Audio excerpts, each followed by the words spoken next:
it's bad when I know people's names. So, everyone, yeah, we're coming in. We are going to do this as a session. And it's been really good, by the way, people. So, Ryan, people are still coming in? No. My voice is good. I have to make sure the speakers are here too. Let's gather. It's really been good, and it's been really fruitful session so far. The discussions, really useful, and I think it's worthwhile having these conversations, and I hope we have more. Okay, morning everyone. I could try out my Dutch. Good morning. Good morning. Good morning. I'm Gerard Allen, Climate Change Senior Specialist with the IDB. I also am the Regional Coordinator on Climate Change for the Caribbean for the IDB, and also Project Lead on all of these wonderful programs. So you can blame me for being here. In 2018, UK DEFRA approached the IDB to undertake this program, this blue carbon regional program. And at the time, we were looking around for programs, for projects, and we came up with programs in Jamaica, Suriname, Panama, Colombia. And then we all stitched it together with this regional MRV. And the fund, Blue Carbon Fund, was established in the IDB, utilizing resources from the UK. What we will be hearing today is from representatives from each of those programs and the sort of outcomes, lessons learned that they have been accumulating over the last few years. So I really want you to listen, active listening, active participation. And on the MRV, we already have seen the importance of it and the sharing of the lessons that we see. So this morning, again, sit down, relax, you have your coffee, we're ready to go. And I want to start us off with inviting Professor Sieuwnath Naipal from Suriname. Just one note, anytime you go to Suriname and you ask about a guy who is out in the mangroves, out on the mudflats, putting down STUs, and you will hear about that. They will tell you, Professor Naipal. Okay, yes, Naipal. Yeah. So he has been working quite a bit on this program. He's from the Int'l University in Suriname, and he will be making a presentation on hydrology interventions and mapping. Professor Naipal is a hydrologist and climatologist. He specializes in mangrove restoration, rehabilitation, geography, and other water-related fields. He's a full-time lecturer at Int'l, and in subjects of fluid mechanics, hydrology, coastal zone management, climate change, among others. Since 2009, he has held a chair in climate change and water at the university. He has, among others, good knowledge about the hydrology of swamps, lagoons, and wetlands located within the coastal area of Suriname. Since 2010, he has been actively involved with the rehabilitation of mangrove systems using the building with nature concept. And if you don't know about the building with nature concept, please Google it, and you'll see what it's all about. Especially utilizing the use of these sediment trapping units. I want to welcome Professor Naipal to the podium to give his presentation. Thank you. Round of applause.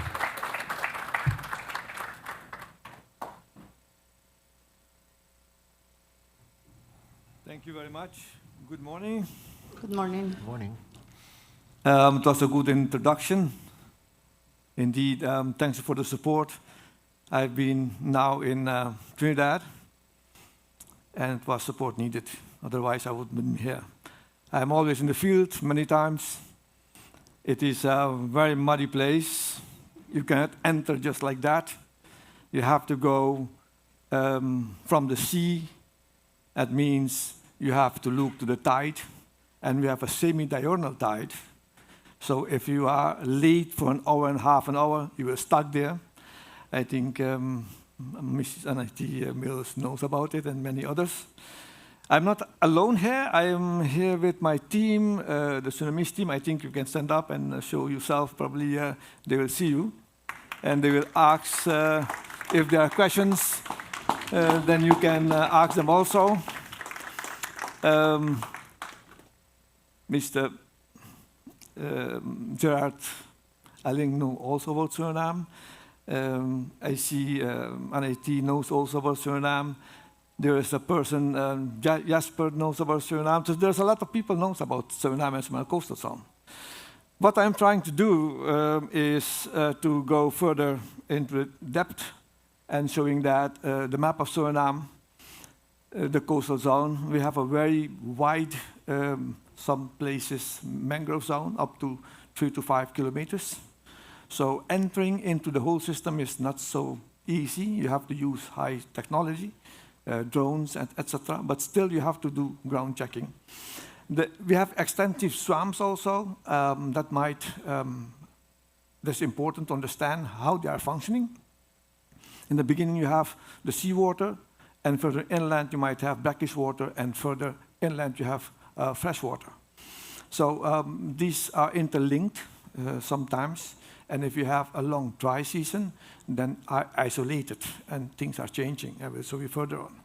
So that is one of the important coastal zone in the region. It is very important because it has a lot of services and goods. One of the most important part is the mudbanks, how they are moving it. The mudbanks are formed of the sediment from Amazon, and it is moving to the western direction with 3 to 5 kilometers per year. It could be shorter. And the mudbanks itself has a dimension of about up to 30 kilometers. And a depth into the sea to 5 kilometers. And the thickness is about 3 to 5 meters.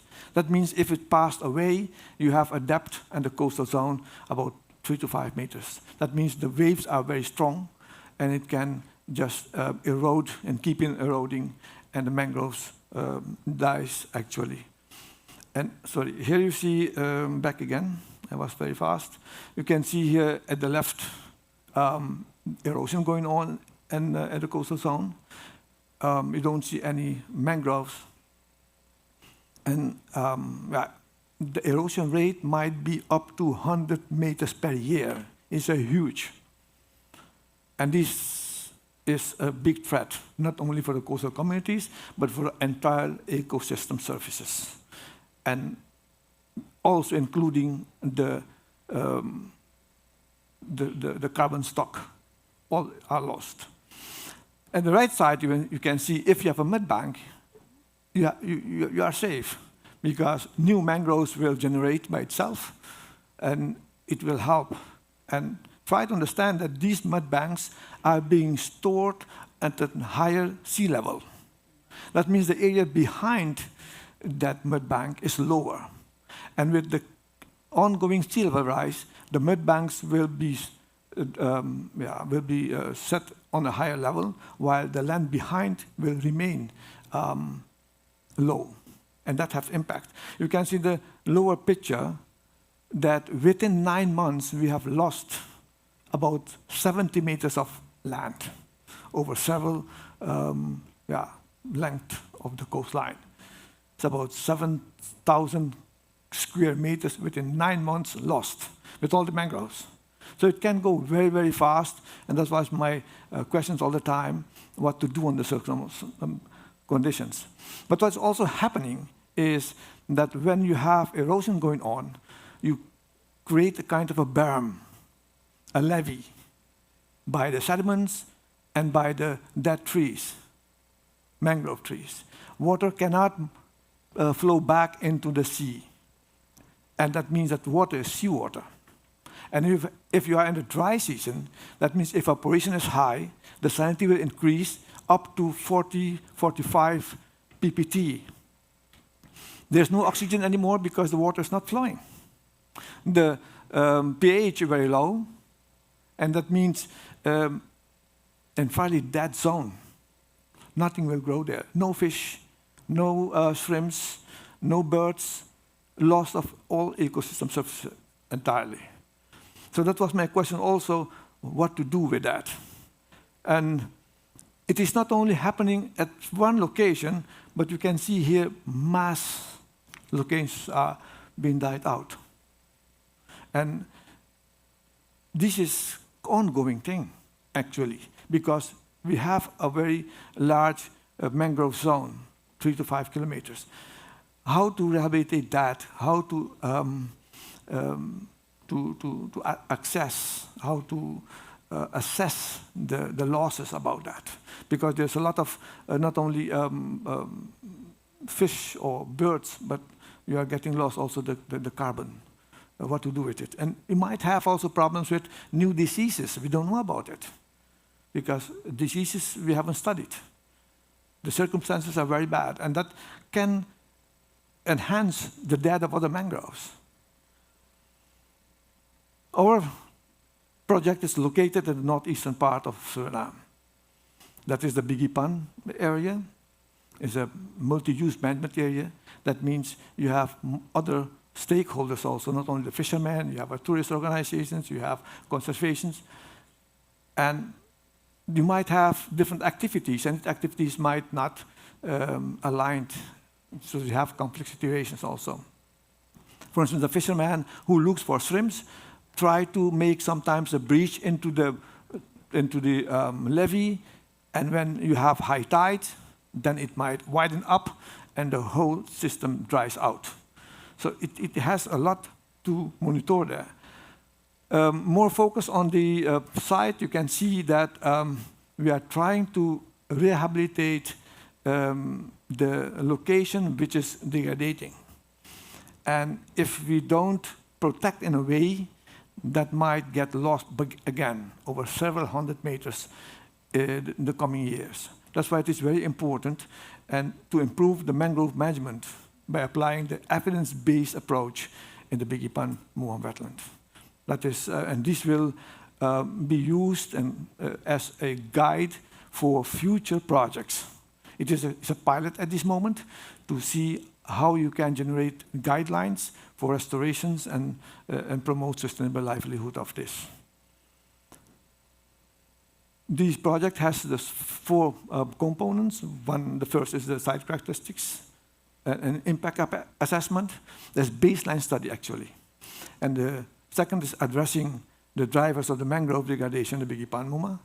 And that has 2 components, planting mangroves and trying to intervene with sediment trapping units. We have mud bank passing by, so if you can reduce the speed, that means you can enhance the growth and you can stabilize the coastline further. That is one of the objectives. The third one is monitoring evaluation. This is very important because this degraded area, when you are planted, you want to know how much carbon has been stored. And that means you have to continuously fly over to access the area to do measurements and in a sustainable way. And as you have mentioned, good technology you have to apply for these purposes. And then all this information has to be shared, has to be communicated with policymakers. I've seen you have invited policymakers into the mangrove zone. I don't know which level of these policymakers will enter, but it is always a challenge to go there. Sometimes you are stuck in the mud, you will not go further. It is very stucky mud there. Now, component 1, as I said, is a baseline study. We are doing the biology, the hydrology, and the geomorphology attributes, trying to map and to see how these are changing and how they are contributing to that. Second is the drivers of the mangrove degradation. We try to do that. Oh my God, it's 5 minutes only left over. So here we are trying to do as much as possible the collection of data, the hydrology, the geomorphology, also the carbon in the ground. The hydrology is very important because if that is disrupted, you have a problem, as you have seen. We want to see also the penetration of the seawater into the land because the area is very, very flat. It seems a large creek, but it is very, very shallow. It just dries up. You cannot walk in it. It is also very stucky. So we have introduced there some divers to follow all these changes in the river, in the creek, I mean. Then the component 2, Carmen has talked much about it, about how we have done it, the training of the mangrove, how to plant mangrove, and where to plant the mangrove. The school children has been involved, and it's very important, school children, because often they are going home to tell the mother and the father about what they have done today. So indirectly, the whole community is being aware about what's going on. But if you invite the people to give them knowledge, they will not come, because if you don't have, in our case, food on table, they will not appear. There's not tea, they will not look for that, they will look for the food. And then they will come, but the children, they have to tell the mother, or the mother, father will ask what's going on. So it's very important. We have then collected from the schools to a nursery, and from the nursery, we travel into the location. And you can go only by high water. So if the water dries up, you cannot move further. So it depends very much on the tide, etc. So here we try to, with the establishment of the sediment trapping unit, we are trying to protect what we have planted here.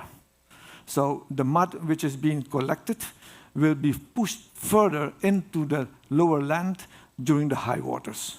So you are playing, you are working with the nature, actually, if you understand the process that is going on our coast. And that is what we are trying to do, to understand the process, the physical changes, and working with that to enhance and to build up the coastal zone. And this is the way we are doing. One of the ways is to put poles in 2 rows and try to put bamboo fixed in a way that it is a kind of a penetrable wooden dam. It is very, sometimes if you don't do it well, it might be get loosened and drifted away. But we have done a lot. We have some information, knowledge also gathered herein. So the third component was monitoring, and we have to do the monitoring of the mud bank, the hydrology, the mangrove growth, and the ecosystem surfaces. All has to be measured, and very frequently. So you have to use technology as drone, as LiDAR, everything, new way. And that means you have to train the people, you have to have the resources, and you have to have a new group. And the component 4, that is dissemination of information, training, so that the policymakers are aware about it and further collaborate. This is what my presentation was about. I think I'm well done in 5 minutes for you. Thank you very much for, again, for the possibilities and opportunities you have shown to us.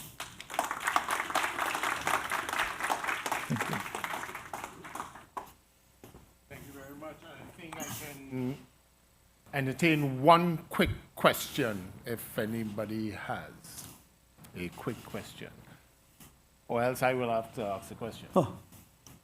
From all of this, and you know, looking at hydrodynamics, what's the main sort of lesson that you have learned from doing this project? What is one thing you're like, yeah, you know, I didn't know this before, but now I know. In being in the field, in, you know, looking at the hydrodynamics, even in terms of the community, what's the one thing that you think, yeah, I want to share with others? In 1 minute. In 1 minute, what I've understood is that the coastal zone, the mangrove ecosystem, is I am seeing like a renewable resource. If you lose that, you lose a lot. And it is not only for Suriname you will lose. You will lose for the whole region. You will probably lose for the world. So what I've learned is that we have to do all efforts to keep that, and where possible to expand that, because the coast of Suriname is a part of the Amazon. The Amazon push a lot of sediments and be trapped here. So what we can do is looking for new technology, innovative technology, try to trap as much as possible and to expand that, because that part is new and it will remain new. The old part are already issued away. So the coastal zone is very important and should be protected. No, thanks very much. I think one of main points is that as we see these rapid changes, and presenters remember that, because I'm going to ask you this question at the end. You know, the new approaches are needed in responding to these changes. So use of new technologies, even though it's a technology that is a nature-based solution. These are the types of things that we need going forward. Thank you very much, Prof. Naipal, on that. Please, a round of applause for him. I want to call Mr. Faybion Porter. Faybion is an environmental scientist and forestry specialist at the Forestry Division in Jamaica. He has over 8 years' experience in forest resource assessment, carbon stock monitoring, and sustainable land management in Jamaica. He currently serves as a forester biophysical inventory officer in the department, where he leads the nation's first forest inventory and has developed GIS-based assessment tools to track deforestation and support Jamaica's emerging blue carbon policy. His work has established baselines for over 14,000 hectares of coastal forest, delivering critical conservation insights to governments and NGO stakeholders, and community stakeholders, I would also assume. Faybion's work will be critical and is critical for Jamaica, especially as it looks towards the restoration and recovery of terrestrial and wetland forests, given the devastation that Hurricane Melissa has had on these systems. I want to welcome Faybion to the podium to give his presentation on mangrove restoration and disaster resilience in Jamaica. Please.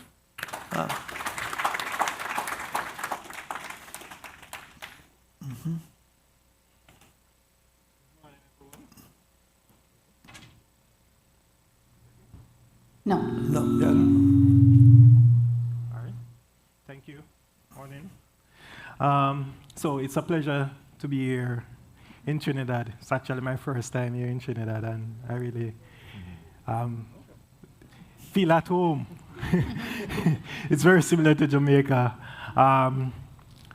The difference right now is that Jamaica is now experiencing a cold front coming down from the east coast of the United States. So I escaped some of that cold, and I'm here with you guys, but I'm happy to be here.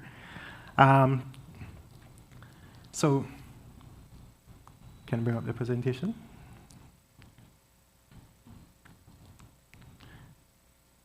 Great. All right, so today my presentation will basically be looking at how mangrove restoration support disaster resilience in Jamaica, drawing basically on monitoring, recent monitoring restoration experiences and post-hurricane assessments.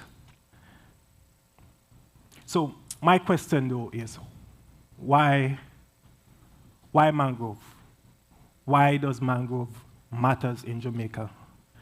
And simply put, they provide coastal protection, right? Mangrove acts as a natural barrier that reduces wave energy, storm surges, flooding, and coastal erosion. They provide carbon storage. They capture and store a large amount of carbon, helping to reduce climate change impacts. Fisheries and livelihood. They provide nursery habitat for fish and support fishing and other coastal livelihood. In Jamaica, this is especially important because many communities, roads and other infrastructures are built close to low-lying elevation areas, making them more vulnerable to hurricanes.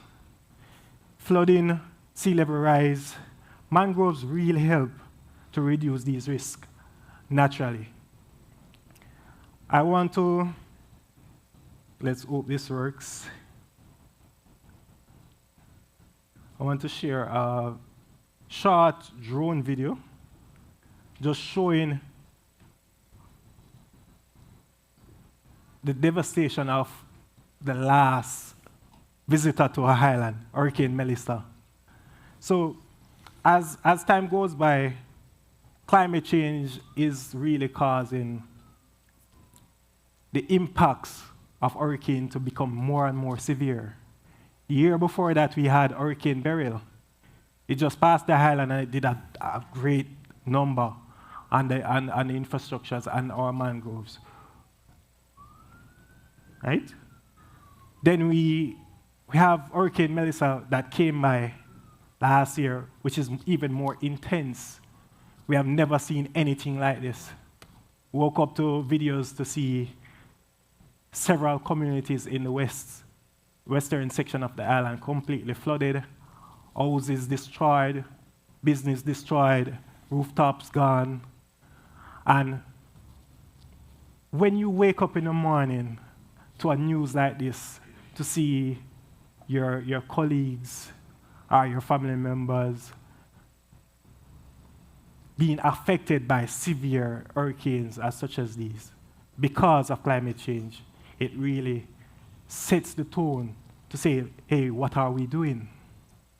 And one of the things that really, really drives it home is we need to really take care of our mangroves or invest more in our mangroves because they provide this essential service for us across wide section, especially these low-lying areas. This map that I'm showing on screen right now, it's basically a map that really shows our location of our mangroves right across Jamaica.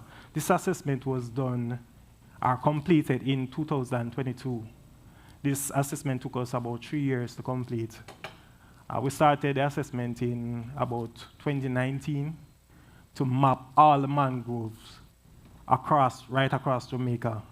And after the completion of the mangrove assessment, it showed us that we have a total hectare of about 15,800 hectares of mangrove spread across Jamaica, with large portions of it being located to the northwestern side of the island, the eastern, and in the southern section.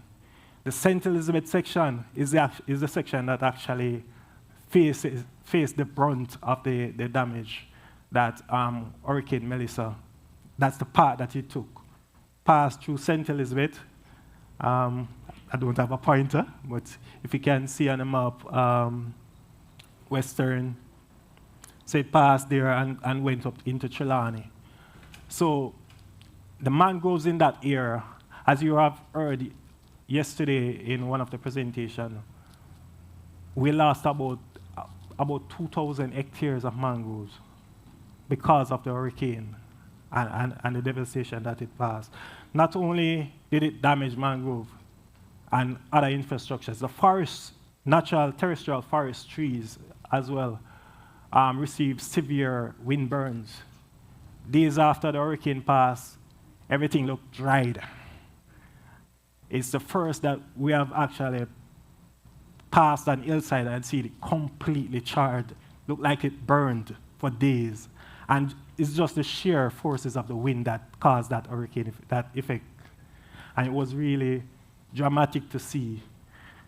And just maybe like weeks after that, you started to see a little bit of hope. When you look over to the mangroves, Oki mentioned to me earlier, you saw new leaves being, shooting from the mangroves. And this was really important for us to see these leaves coming out. The mangroves, because of the resilience of the mangroves, they are one of the first species to actually show this bounce back from the hurricane. And it really brought out the hope that we needed to see. Now, I like to talk about climate and disaster risk context Jamaica is experiencing stronger, as I mentioned, stronger hurricanes, sea level rise, and increased coastal erosion. These pressures are compounded by human impacts, leading to mangrove degradation and reduced natural protection. This means that stronger hurricanes cause physical damage to the mangrove, such as broken roots, uprooted trees, and loss of canopy. Sea level rise can drown mangroves if sediments build up, or landward migration can't keep pace. Coastal erosion, this removes sediments and destabilize shorelines where mangroves grow. Hurricane impacts like coastal development and altered drainage and pollution, land clearing, makes these natural stresses worse. Together, these pressures degrade mangrove health and structures, which means that mangroves become less effective at providing natural coastal protection against storms and flooding.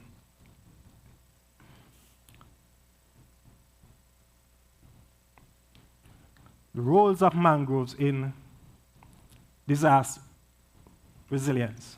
Mangroves reduce wave energy and storm surge during extreme events. Healthy mangrove system also recovers fast, as I mentioned before. After Hurricane Melissa, they're one of the first species that actually showed signs of regrowth, are stabilizing, helping to reduce long-term damage on coastlines and communities. During extreme events, mangroves act as a natural barrier. These dense roots and trunks slow down energy waves and storms, reducing flooding and erosion inland. After hurricanes, healthy mangroves can regenerate more quickly, as I said. New shoots grow, damaged area recovers, and structure is restored.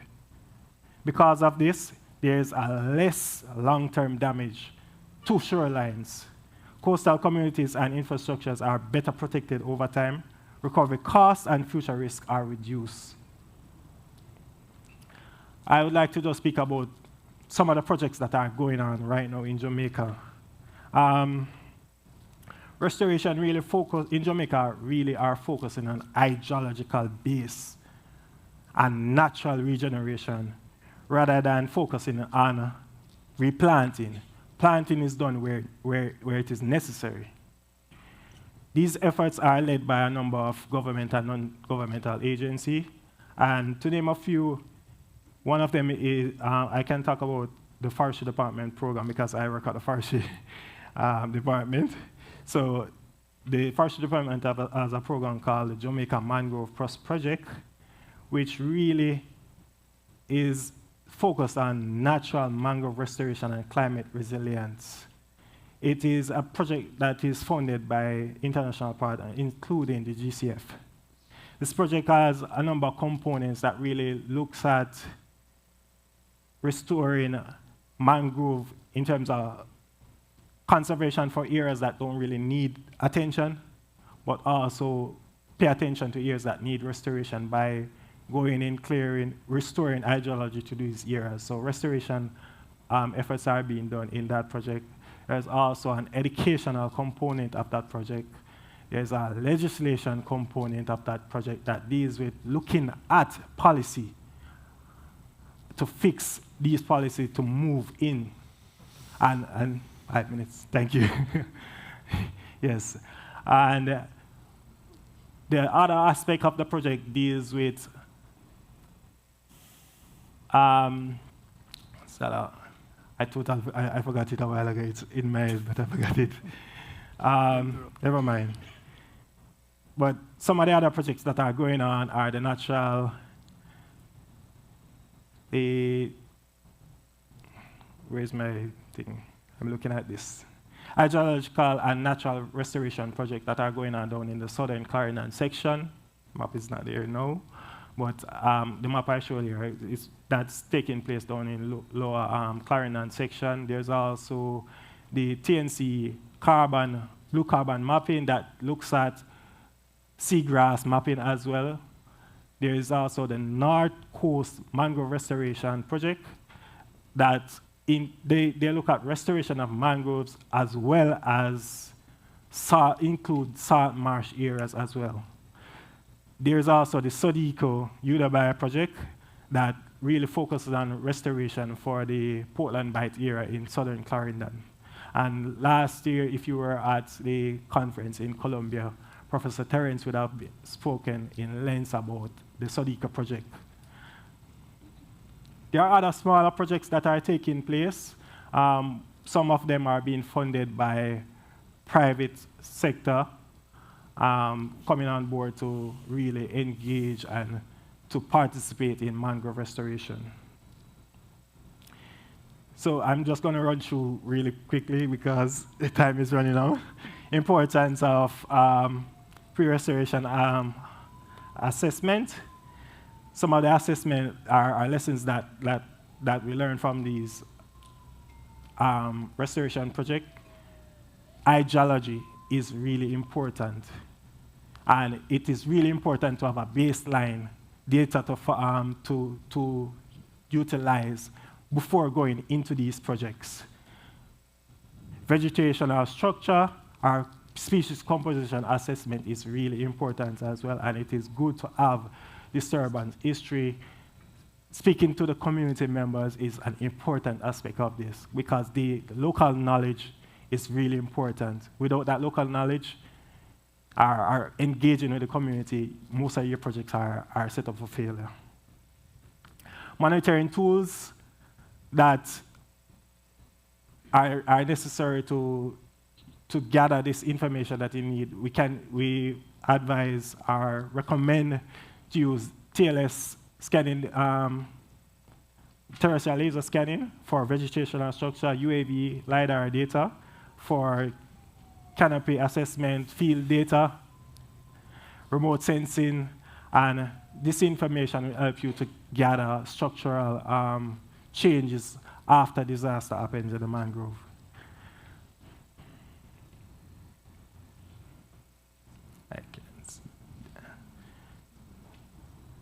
Capturing disaster impacts on mangrove.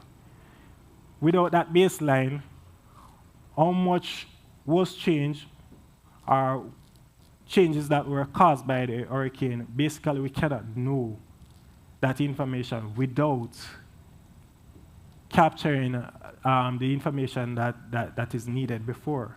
Why I say this, baseline data is very important before going in and collecting TLS or UAV data in order to compare this data to.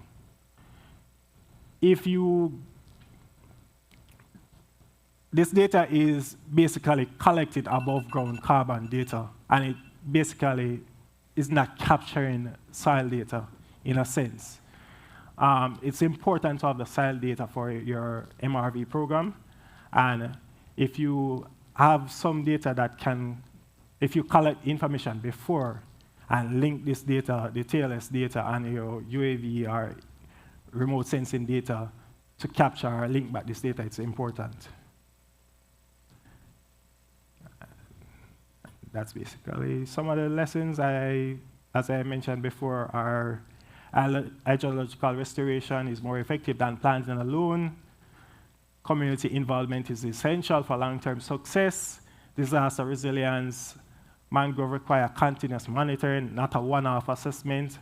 And integrating restoration with MRV strengthens adaptation planning. And the way forward, basically,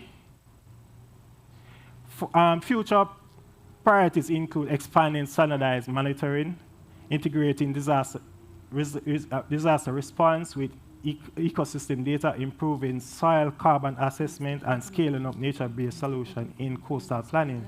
The focus is on better standardizing monitoring, using ecosystem data for disaster response, understanding soil carbon, and making nature a bigger part of coastal planning. In conclusion,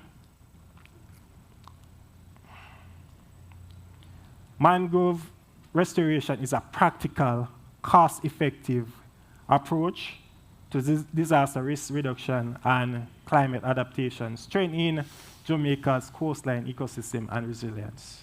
Thank you.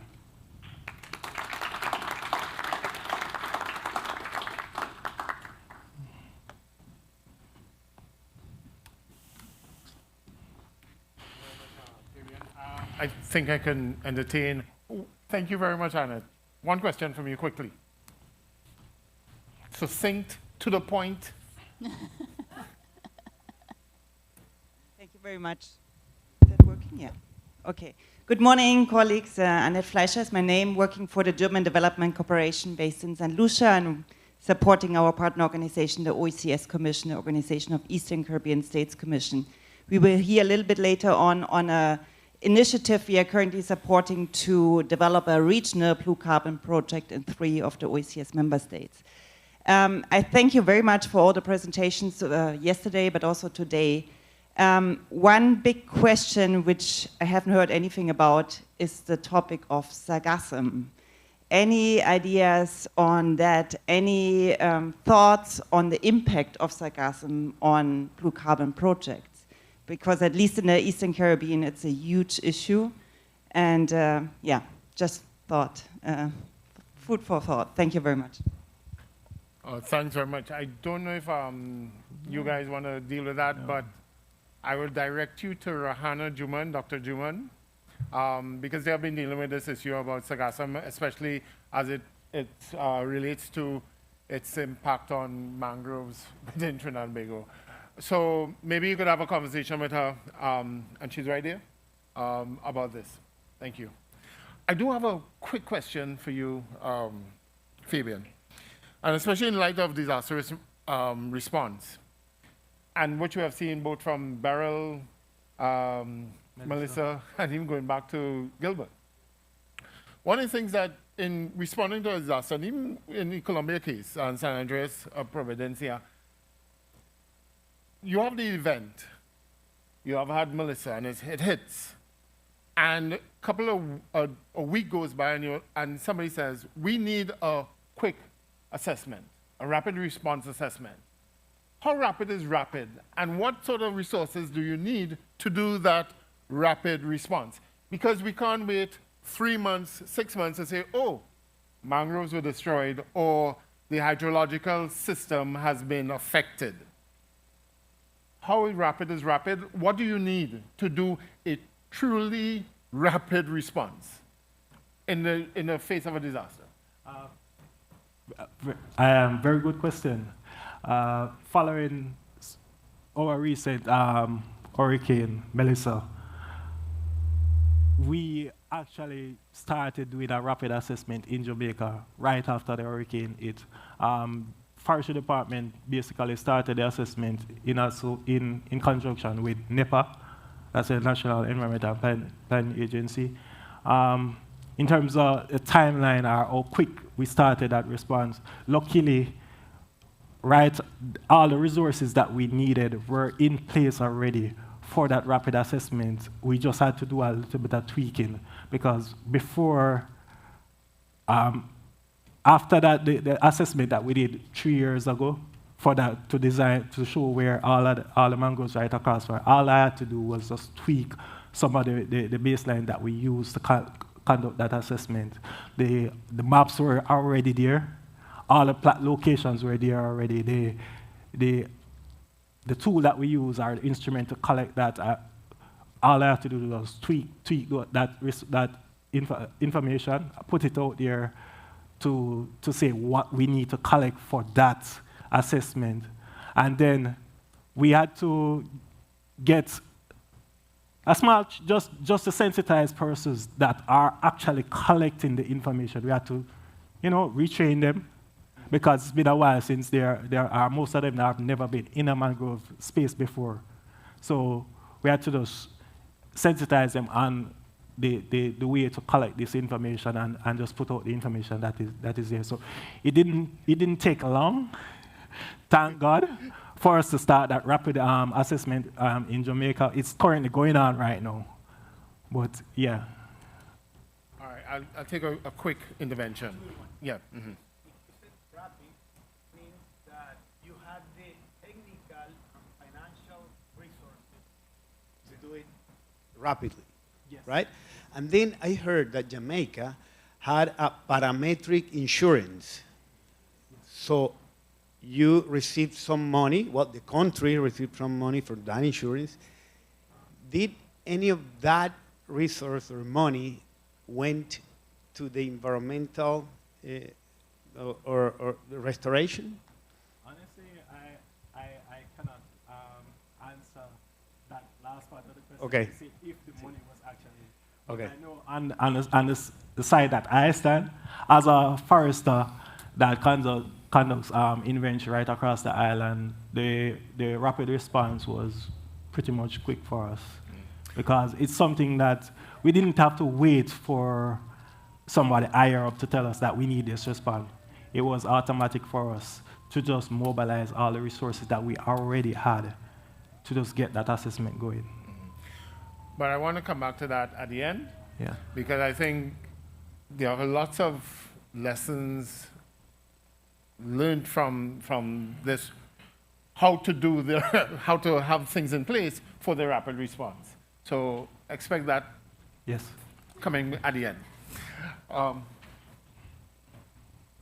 No, thanks very much, and please, applause for Faybion.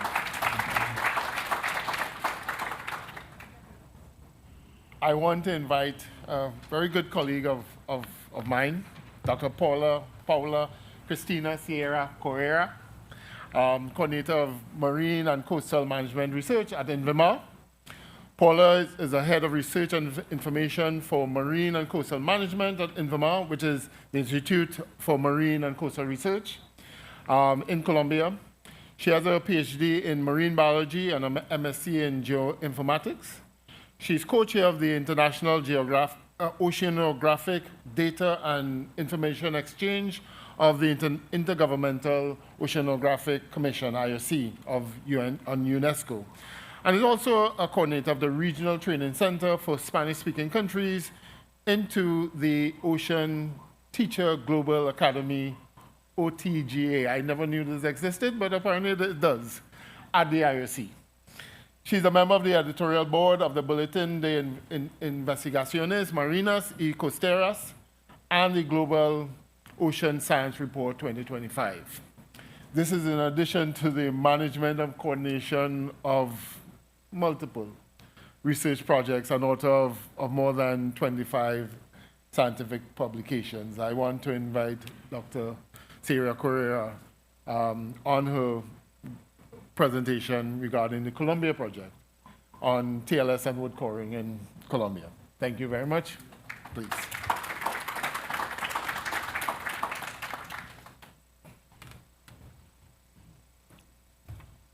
Good morning, everybody. It's my pleasure to be here, and thank you very much for inviting us, all of our team of INVIMAR here.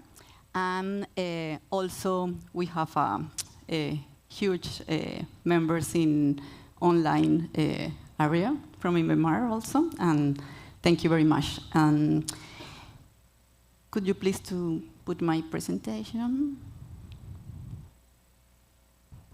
Okay.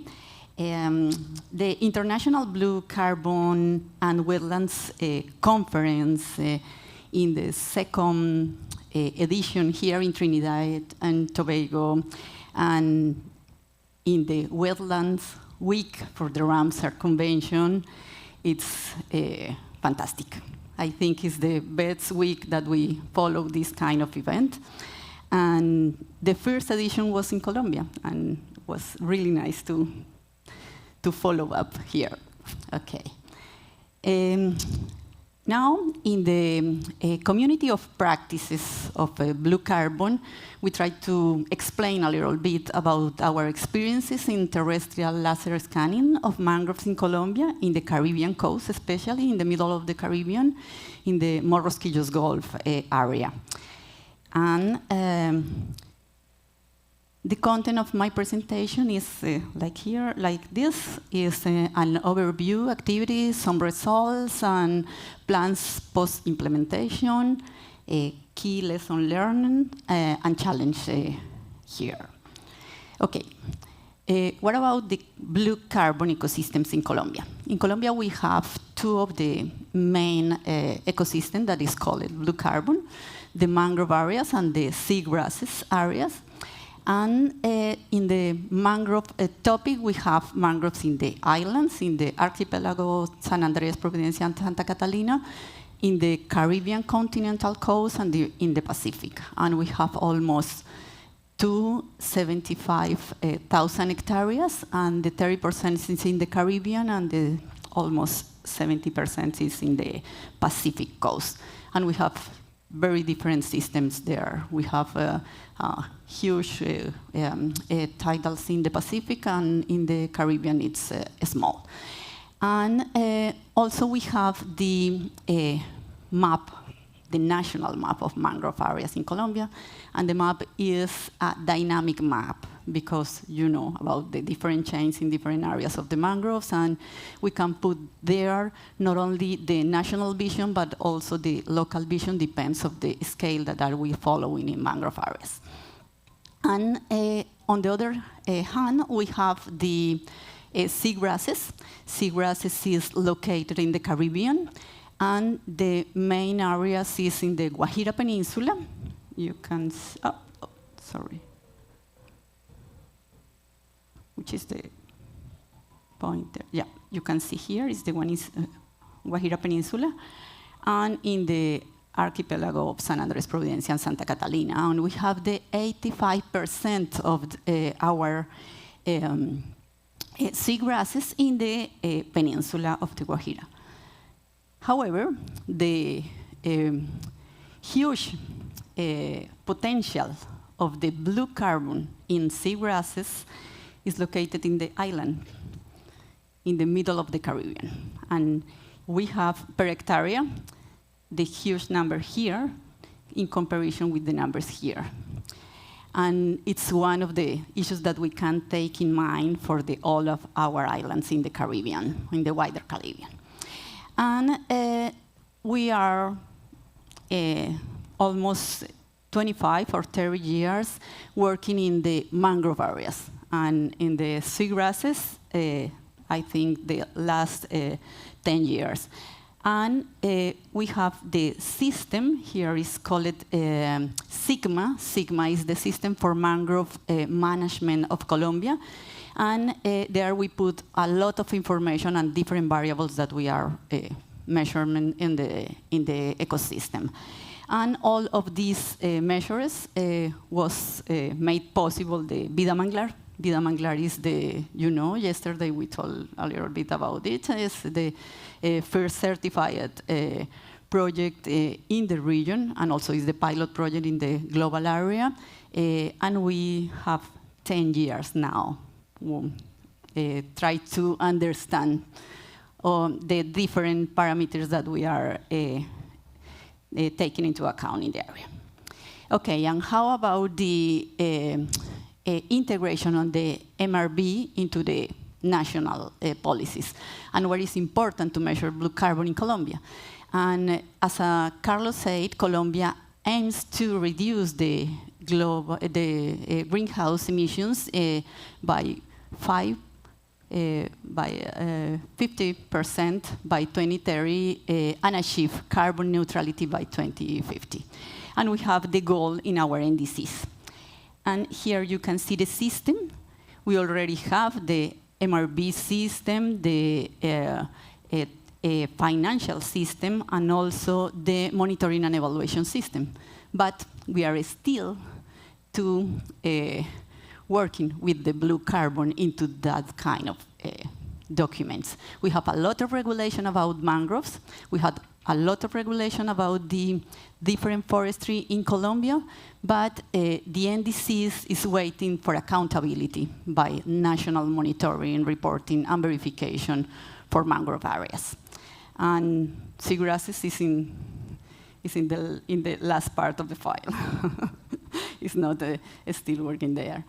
And what about the community of practices? And we involve now, since 2024, in this community. We are here, and also with the people that follow by virtual meeting. And we try to combine our experiences in the mangrove areas and seagrasses with the other experiences in Jamaica, Suriname, Panama, and among others in the Caribbean. And now we are in 2026, here I am, and we are working with LiDAR, with terrestrial laser scan, and also with training in different aspects. We are now here in the second IBCWC conference, and we are pending for the training of methane, because we are trying to combine not only the stocks that we are measuring in carbon, but also with the methane, the another greenhouse gases. Okay, and this is our main activities that we're following since 2024. First of all was the training. We need to train different people in Colombia and also the communities, the local communities. We work always with the local communities in different aspects that we are working in different topics at INVEMAR, not only in mangrove areas or seagrasses, but also in different biodiversity issues or ecosystem services. And then we try to combine the field training in Tolu, in the area that we are working. We are working in the marine protected area called Caimanera. It's one of the areas that we want to add to the Vida Manglar, because Vida Manglar is now certified, and if we can add the Caimanera area into this system, we can provide other credits for the area and combination for the different activities, not also into the research process, but also in the tourism and fishermen and other issues that were followed there. And also, we train people to processing and to use different software related to the cyclone, cloud compare, MATLAB, and everything related to the GIS process and remote sensing.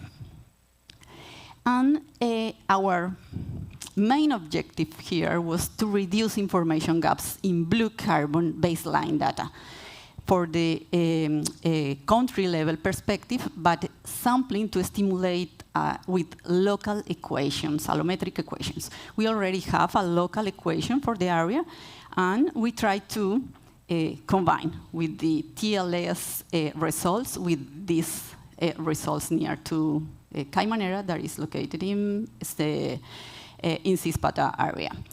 And we carry out using accurate and standardized measures aligned with this objective, and was so quickly to process this information. If you know how challenging is this, you can ask Christian and Juan Pablo about it, because it's a lot of time in efforts, but it's really nice to present you some results here. This is the Caimanera area. In green is all the areas, the mangrove areas here. Look at Colombia. Colombia is in the north part of the South America. And in the middle of the Colombia, we have this area. And if you follow here, Cispata is almost in that part of the map. Here are some pictures in the fieldwork, and we try to follow the dansometric data and wood core collection, also the community meets to entrain people, and also to plots assembly and geographical areas. Oh, sorry. And here are some other field trips. The scanning processing is challenges there. You know the roads of Rhizophora mangle, and the people is there to try to put all the things that we are working. And travel to the plots, cleaning around the target trees, because we need to go into the mangrove areas. And also when we have winds, it's really challenged to go there. And the presence of wildlife. Juan Pablo has experience there with with some insects there that You love them, yeah.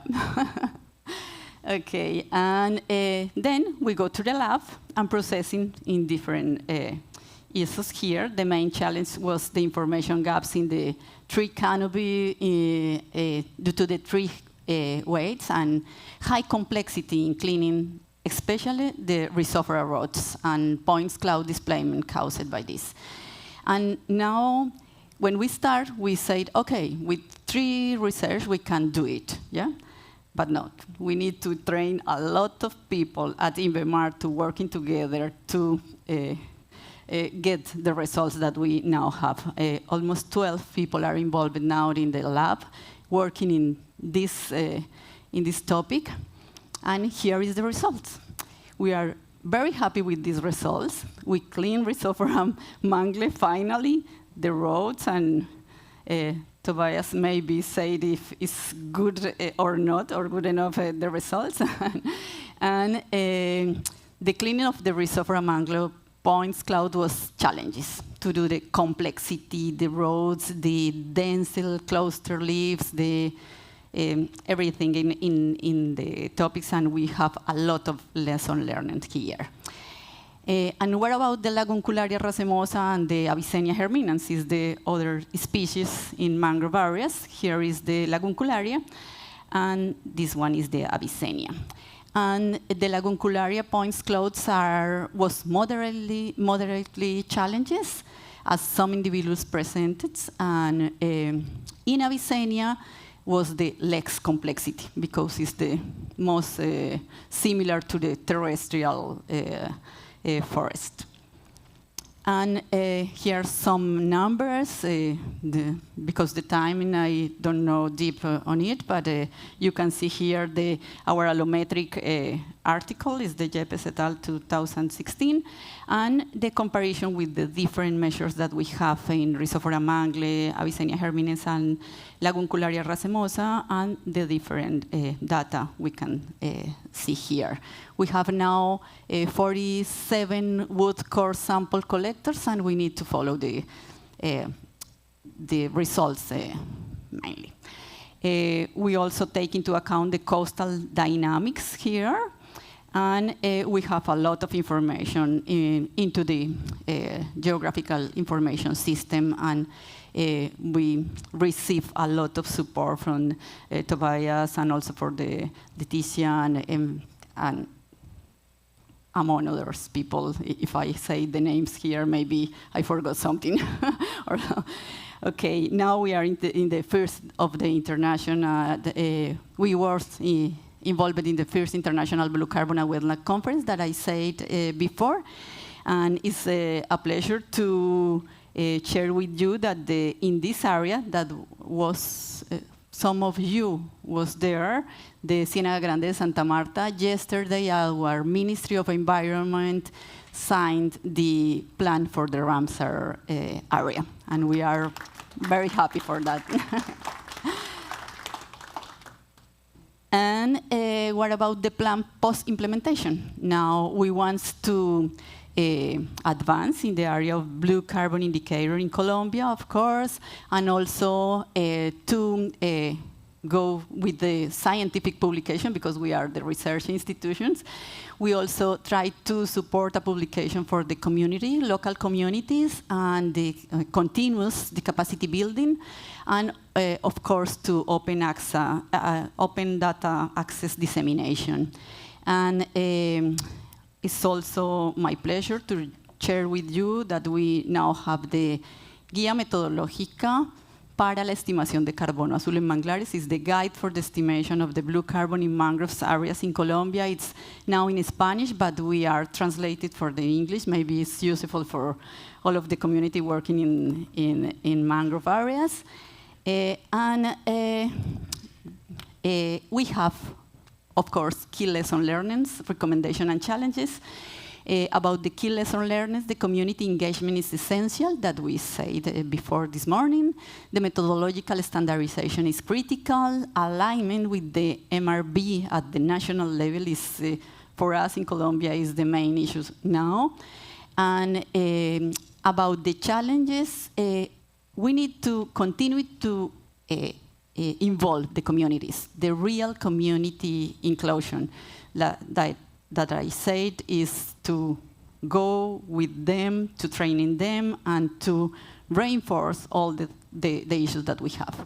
The long-term financial sustainability, because it's needed, of course, the operational difficulties in mangrove environments, and the logistic to transport and everything there. And of course, the people specialized in this kind of technologies and innovation, but we need a lot of people involved there and increase the process. And the recommendation, we need to explore, of course, the artificial intelligence tools for data processing to integrate the file, allometric, and remote sensing data, and multi-source disaggregation in the technical issues. The recommendation is now in focus here.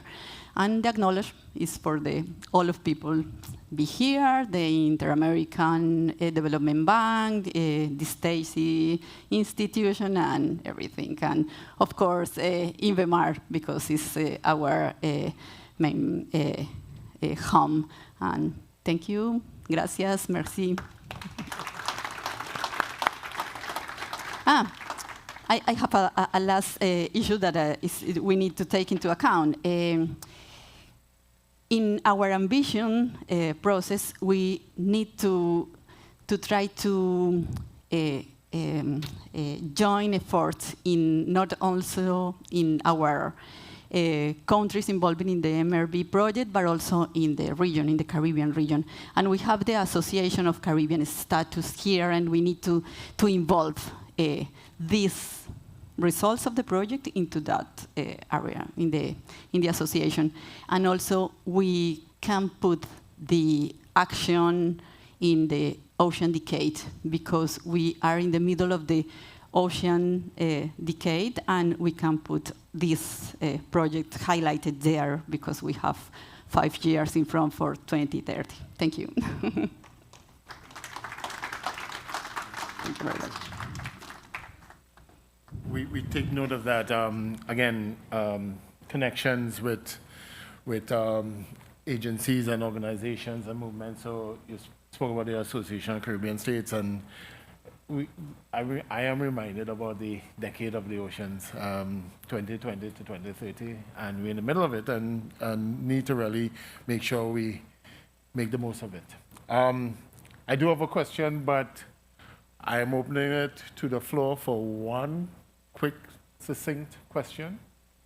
Nothing? You sure somebody doesn't have a question? Okay. There's a lot of technology, a lot of information that you showed, the platforms that you're using. How do you manage all that data? What do you do? I don't know. You can ask to Christian, to Juan. Okay, what's your strategy? What's your strategy when you're looking at all this information coming from TLS, from all the work that you're doing? How do you manage it? Yes, it's very challenging. We not only to try to put all the information from the papers or from the file to the system, but also we have a huge system at INVEMAR. We have an information system is called SIAM. SIAM is the environmental marine system in Colombia, and we try to put all the data together into this kind of system, and to try to follow the different source of the information, and to processing this kind of information. It's not easy. We need to train a lot of people on there, not only the specialists, but also the biologists or the physics or the other people that is involved in our teams. And as I said 20 years before, when I tried to process one image with one remote sensing image, I put my computer in the night and follow to process in there, and when I wake up and say, oh, error.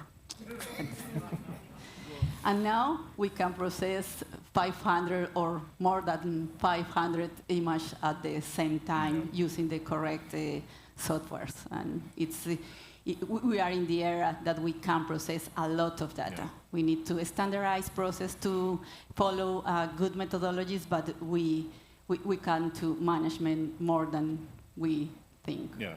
No, I think it points to the fact of upgrading your systems to manage all this information that's coming, because it is required. And as we are being asked about more, to respond to these questions, it requires a lot more information. And you have to have the platforms, the data platforms to manage that. So, I looked at your, as you mentioned, use of AI and your platforms.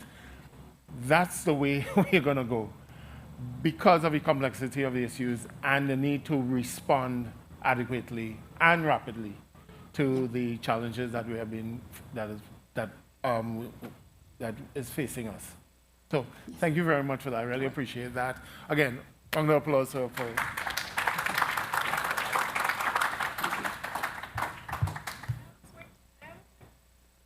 Sorry. You will ask her after. And I could do that because I know Tanya well. I want to introduce for final presentation Dr. Julio Montes de Oca, Director of Coastal Services of the National Audubon Society. He is the Director of Coastal Resilience for the National Audubon Society, Latin America and the Caribbean. Julio holds a BSc in Chemical Engineering and a master's degree in Human Ecology, which I think is a very interesting combination, but we can ask him about that later. He has worked with various non-governmental organizations, cooperation agencies, and international treaties, with more than 20 years' experience in policy and development and implementation of projects related to water resources, basin management, wetlands, coastal conservation, and ecosystem-based adaptation in Latin America. Before his experience in environment and development sectors, Julio worked in the fuel ethanol industry in Costa Rica. I did not know. One last thing before we introduce Julio. Ask him about birds. Any birds, he will know it. I want to invite Dr. Julio Montes de Oca, representing Parliament. Thank you very much.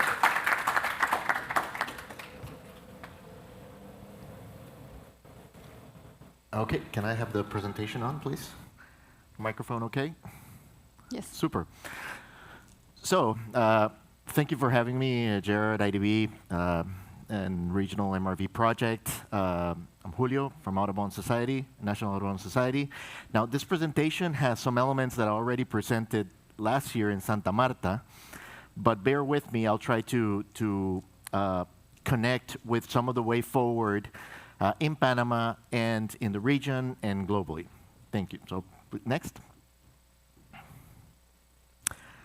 So our project is called Blue Natural Heritage. I think that tried to encompass both the importance of the ecosystem, but also how it's part of communities and part of things that are important to a country.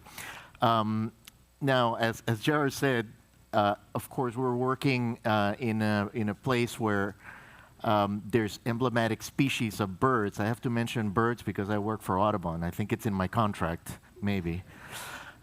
So we worked in two beautiful sites, one of the Bay of Panama, and the other is the Bay of Parita. So here on the right, you see the emblematic birds that are found there, well, near the mangroves, but in some amazing mudflats. So I think Dr. Naipal probably would love to go there, would love to take you there.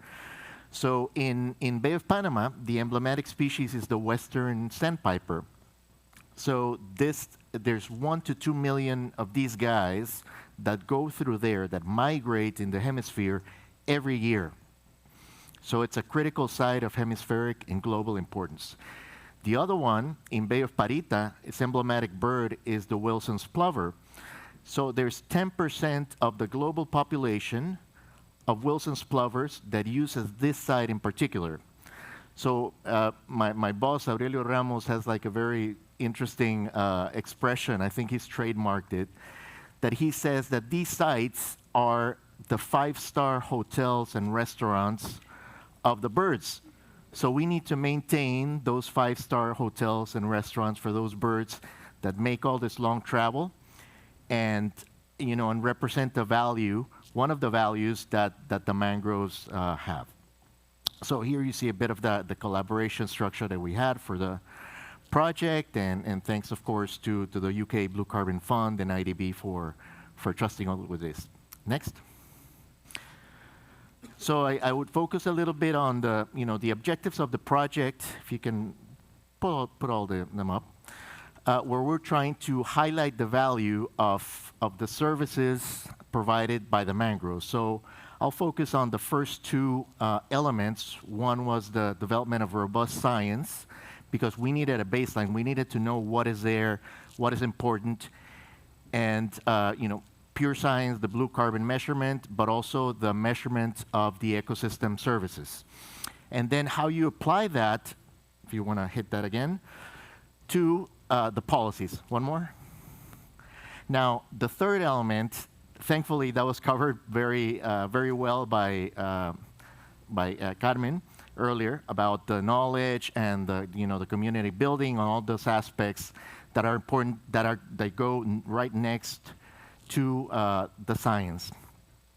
But I would like to mention one element of the science that we really wanted to highlight in this project, and we wanted to ensure that was present, and that is the participation of young professionals and students that would learn about this science and keep that knowledge, build that capacity in Panama. And here we have three examples of that. One is Javier Vargas. He's sitting there. Say hello, Javier. Javier was our lab manager at the Smithsonian Soils Lab. So he managed all the processing of the above ground carbon, the below ground carbon samples, thousands of samples, lots of work, very dedicated work that then, in the end, you just see a number that says, oh, we have so many tons of carbon. But behind that, there's so much work. And Javier was the guy coordinating the team and making sure that everything was running. He also went out in the field. So very important to have now this capacity in Panama. And then we have two of our students, which were undergraduates when they came in, Juemi Castillo and Diana Castillo. Where are you?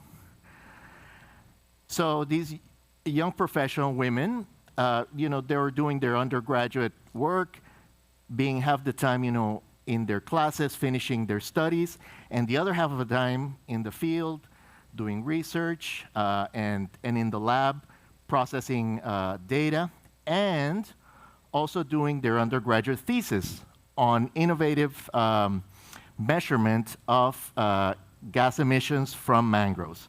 So they graduated, they have their thesis on this research, and now, thankfully, all of these guys are now continuing their work in their MRV project.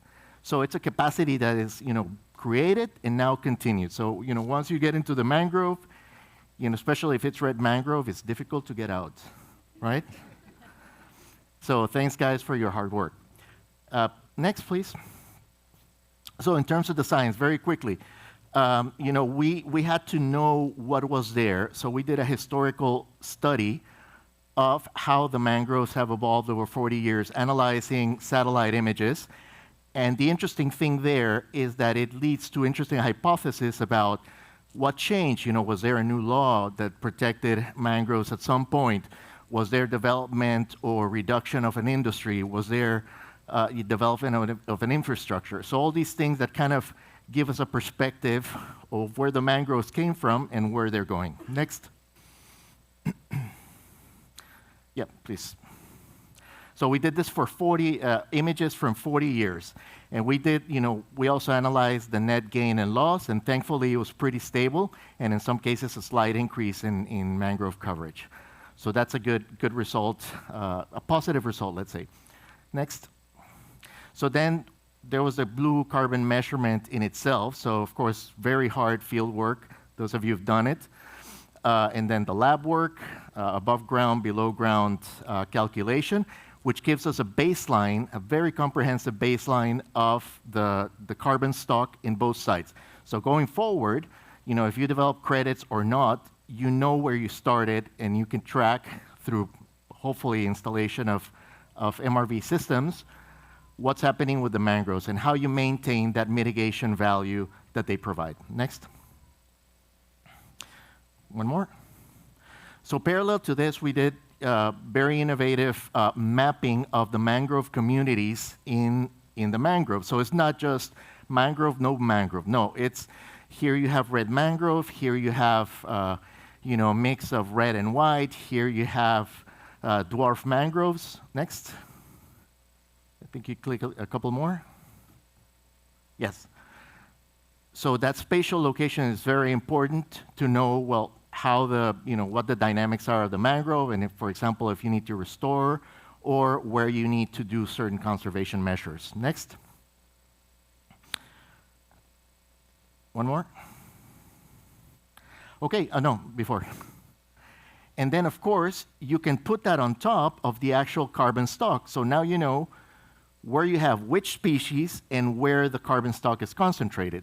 So, of course, you do interesting correlations with species, but then it might be a case of, okay, these are more mature mangroves, these are more recent growth, and all those things that inform both the management and potential for restoration. Next. And we did this for both sites, right? Not just Bay of Panama. So also, coming back to the birds, because that was a demand from Gerard. We also did monitoring of, audio monitoring of bird species in the blue carbon plots, just to see what that correlation is. And while it is, a bit indirect, let's say, the theory is that, well, you have well-conserved mangroves, you'll have more birds. Next. So we developed some interesting correlations. Yeah, that's the little things you use, the audio moths, and I think my picture is covering the actual audio moth on the tree because it's up there. If you wanna, yeah, you see it there? Okay, that's it. Super. Next. So very interesting results. This was the first study of acoustic monitoring of mangroves in the neotropics. So we documented the bird species. So we found 85 types of birds, 61 in Parita and 53 in Panama, Bay of Panama. But this was the first time that we documented 27 species, new species in Parita, and 8 species in Panama. So nobody knew that they were there, but now we know they are there. And again, here's where we're doing this identification of complex relations between some variables of bird abundance and the bird abundance. So what is the relationship of carbon, of biomass, or mangrove type with birds? So we still don't have the definite answers, but this is an interesting clue and something worth doing more research on. And here I just mentioned a few of the variety of birds that you find the podium of the birds. So what's nice here is the variety also. I mean, you have some songbirds, you have some little warblers, you have the osprey, the águila pescadora, very impressive mangrove bird, of course. You have a parakeet, you have antbirds. So just, again, highlighting the diversity that mangroves have in relation to bird species. And below, some of the new species that nobody had documented that are there, but now, oh, they're present in the mangroves. Next. So in terms of ecosystem services, more quickly, this is what Carlos referred to yesterday as the superpowers. But the problem is that these are like secret superpowers that decision makers don't know.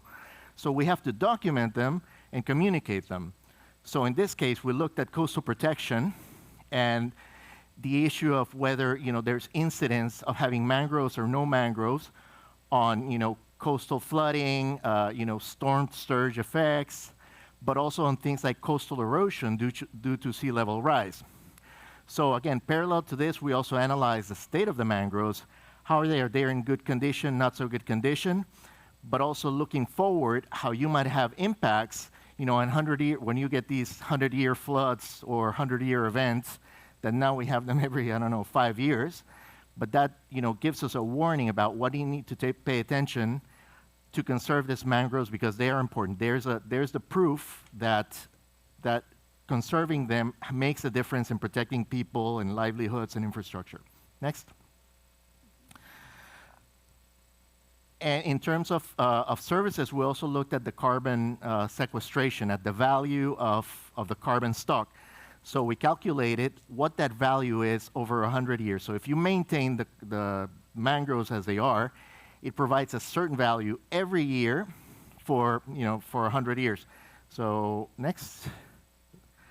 So in terms of how much that is worth, we found that for the Bay of Parita, it provides a service worth $39 million per year. In the case of Bay of Panama, because it has more mangroves, $116 million a year. So this is like free money that we get, but it's not free. You have to conserve it. We have to invest in it and protect it to maintain that value that we get as a society. Next. We also try to identify where you could do different things going forward in the mangroves in terms of either doing protection measures or doing restoration. So where's the risk reward in doing different types of actions in different sections of the sites? Next. 1 minute. Yeah. Okay, and just to land the conservation plan Carmen talked about, so I'll leave that. Next. Okay, and then finally, to come back to how all this relates to policy, we had the fortune that there was a process of updating the NDC, the second NDC. So Panama started doing this in 2023 and finished by 2024. So on the right, you have the new goals for the coastal marine sector. And in blue, you see the actions that we did in the project that support those goals. And then in the white is the actions that now need to be done to achieve those goals. And then you have the time frame in the left. It's 2030, and like Carlos again said, 2030 is almost right here. So we need to be like really insistent in tracking this and using things like improved MRV to track the progress of these NDCs, because the countries in Latin America, they really pay attention to these international commitments. They might not be so good about the national laws and all that thing, but they do pay attention to these international commitments. So we need to support them, and people like Pew that constantly work all over the region and different countries in supporting NDCs. I think this is super important outlet for the technical work and science work that we do. Next. And just to finish, one more. Yeah, okay, we also supported the formation of a Global Mangrove Alliance national chapter, and this is important because that's kind of like the community at national level that will help implement that stuff. Next. Yep, one more. So it has an implementation plan. It brings together all the stakeholders, but also works in conjunction with the authorities that are responsible for mangroves. And then to finish, two things that are in the radar for Panama. One is that the next World Congress on Protected Areas from IUCN is going to be in Panama in 2027. So here's Minister Navarro and Gretel Aguilar announcing it at the World Conservation Congress last year. And yeah, it's an opportunity to showcase the region, right? So we need to be there. And then finally, this is a little commercial also for some friends in Panama that are doing the Third International Mangrove Conference in July. This is hosted by the Ramsar Center in Panama. So if you want more information, please contact me and I'll put you in touch with them. But another place where we can be there and highlight and put in the Caribbean, not make it just the Spanish speakers, but maybe, I'll put them on the spot and say, hey, get some good translation and get all these representatives from the Caribbean. Next. And finally, to end, just the importance about, connecting these more macro initiatives like a Global Mangrove Alliance and a Mangrove Breakthrough. Carlos is here. We need to connect to this, higher sphere of global policy making, and then that will support, how it comes down to the national level and ideally down to communities. So I'll finish there. Yep. Thank you very much. I have one, thanks for the bird thing, by the way, really. One question for, just now, one question for Julio, quickly. Okay, yes. And then I'll get to you, Tanya, because I think your question is really to Paula. Oh, it's Correa. I will take your question then. Thank you. And then after, I'll get you. Yeah. Just introduce yourself quickly. Very generous, Yeah. Gerard, for giving me the floor. Thank you so much. My name is Tanya Liu. I'm from the Caribbean Biodiversity Fund. I don't have a specific question for any one of the panelists, but maybe one or two can give a good example or a best practice where you have succeeded in translating all of this amazing technical data and information into changes in policy. How do we change policy? Because that is what we want, right? We want to be able to change legislation, incentives we spoke about, but maybe there's some good examples that you can share with us. I don't know whom, but that would be my question. Thank you. I would throw that to Paula, because I think they have a very good example there in Colombia. Sorry. Mike? Yeah, okay, yeah.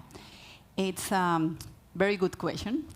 It's not easy to try to translate the technical information into the policy making processes, but we have some examples in Colombia. One was when we tried to follow our policy on, or national policy in coastal zone management. When we work together with different communities, different stakeholders in the field, we try to connect not only with the local area, but also with the regional and national level into the same space, and to try to co-design some parts of the policy. And when we use the different techniques into the workshops, we got some information that the policymaker said, okay, I can use this in that area. This one is one of our examples. And the other one was when we tried to follow the mangrove things there. Mangroves is a lot of regulations in Colombia. We have different decrees, different norms, and when we put the numbers into the money, they get attention. And like a slide that you present, Julio, when you say the social capital there, and it's one of the issues that we can make also. When we put the information that we are working with the technical data, with these money issues, they get attention. Yep. And also when we push in our countries the international commitments. As Gerard said, I am part of the IODE. IODE is the International Exchange Data and Communication. And we try to put slogans like the data that we need for the ocean that we want, or to try to attract some people. And some of the ambassadors in different areas are also help us into this kind of processes to get the attention from the policymakers. When you have another person that is recognized around the world, and they say the same that you are say in the technical way, but the ambassador says in the words that the policymaker that understand, it's really good idea also. Great. No, thanks very much. Oh, Julio, I'll come back to you if you want to add to that quickly. Yeah, in our case, one very important factor was the support of the IDB at national level to use its muscle, let's say, with the government authorities to say, hey, pay attention to this little mangrove project. I might be financing, 100 million in infrastructure here or whatever, but hey, we also have this mangrove project and it's important to us. So I think that goes a long way, went a long way in helping us do our technical work and being able to present it. And the other is also to make sure we have this connection with the existing platforms and instruments of the government, in this case, the Ministry of Environment. For example, we connected our Global Mangrove Alliance chapter as an official entity of the National Wetlands Committee. So it gives it that official character and kind of puts it into the policy track and makes it something that, even local organizations can have a voice in saying what's important and putting that on the track to be incorporated into policies. Great. Sorry. Yeah. I really want to get to that, but Yeah, I'll okay. get back to everyone just now. Quickly, yes? Hello, Virginia Wortel from the Center for Agricultural Research in Suriname. My question is, how do you identify potential sites for restoration? What criteria do you use for that? Birds. But Prof. Naipal, you want to take that? Yes. The criteria which we are using is the degradation rate at the coastal zone. We are trying to look at the different parameters of hydrology, especially hydrology, and regarding with that to see where the degradation takes place and how to manage that part. So you have to know the processes and to act so that the system revive again, and that is what we are trying to do, first of all. And the second is to follow the geomorphological changes at the coastline, because that's very important. If you have the mud bank, then you have no problem at all. But if the mud bank is shifted away, then you have a lot of pressure on the ecosystem, and you might disrupt the hydrology again. So these are the parameters we are using to determine whether these areas are vulnerable or not, and how to respond to that. Sure, Julio, Yeah, quickly. I think it's also about an analysis of where you can have the most co-benefits and also where there's the biggest risk of losing something that is worth keeping or has a lot of services. So, I mean, there might be great areas that are, just out there, but, maybe there's no communities, it's very far, but you could get a, more efficient result, let's say, or a more efficient investment where there's, dependent communities or where there's a lot of services that are critical for something. So that analysis also, factors in when where to focus. Oh, sure, please. No. Testing. Can you hear me now? Okay. All right, that worked out. I just wanted to add to one of the areas that we use to actually select some of these sites for restoration. We actually look at historical information from the local communities as well, because most of these community members have information about a particular plot of land or mangrove, the history of it, what really happened to this land, why it has been degraded.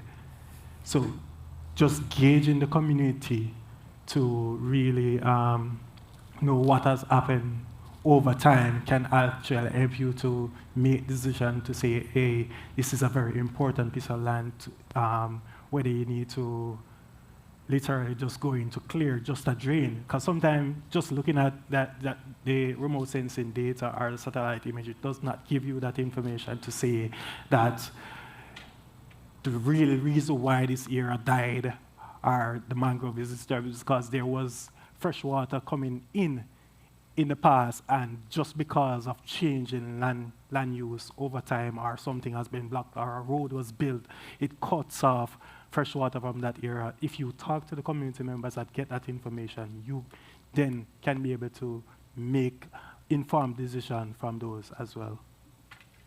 Thank you very much. I know we could go on, and I encourage you to have a conversation with the panel. The one thing that I can say before I get some nasty looks is what's coming out of this is having a baseline, whether it's rapid response, whether it's knowing what birds are there or what species are there, whether it's understanding the hydrodynamics, or whether it's understanding how you incorporate it in the national policy, you need a baseline. And that means investment in that platform. Let's not take that for granted. We really need, in order to have the solutions, Tanya, it means having that baseline in being able to incorporate into the policies that are needed. So again, thank you very much, panel. You've been a great panel. I would say the best panel, but I'm biased. Never. I'm pleased. Round of applause for the panel. We will break for lunch now. Make sure to check out the posters. Just before we break, a reminder, check out the social media, the MRV LinkedIn page, lots of information, and we will resume at 1:15 p.m. Thank you very much. Enjoy lunch.